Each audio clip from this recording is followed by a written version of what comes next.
আওয়ামী লীগকে নিষিদ্ধ করে তবেই আমরা বাড়িতে ফিরবো ইনশাআল্লাহ। আমাদের 5 দফাকে প্রিসাইজ করে আমরা এখন 2 দফায় নিয়ে এসেছি।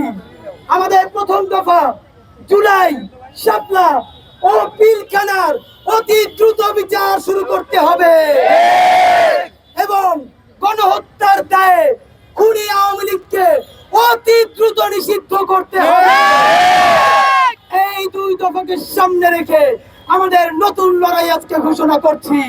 বন্ধুরা, আজকে থেকে আগামী 1 মাস আমরা প্রতিদিন লিফলেট বিলি করব, আমরা গণস্বাক্ষর কর্মসূচি করব।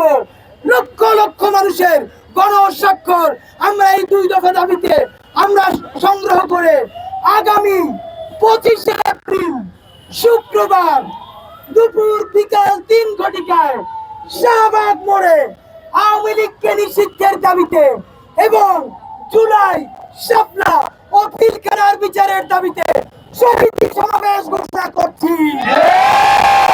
এই সমাবেশে উপস্থিত থাকবেন জুলাই শহীদের বাবা মায়েরা, এই সমাবেশে উপস্থিত থাকবেন শাপলার শহীদের বাবা মায়েরা, এই সমাবেশে উপস্থিত থাকবেন পিলখানা শহীদের সন্তানেরা। বন্ধুরা আমার, আগামী 25 এপ্রিল শুক্রবার বিকাল 3টায় শাহবাগে শহীদ সমাবেশে আওয়ামী লীগকে নিষিদ্ধ করে তবেই আমরা বাড়িতে ফিরবো ইনশাআল্লাহ।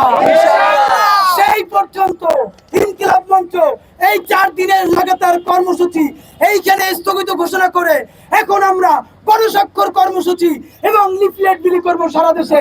সেই পর্যন্ত আপনারা আমাদের সাথে থাকবেন। বাংলাদেশ জিন্দাবাদ, ইনকিলাব জিন্দাবাদ।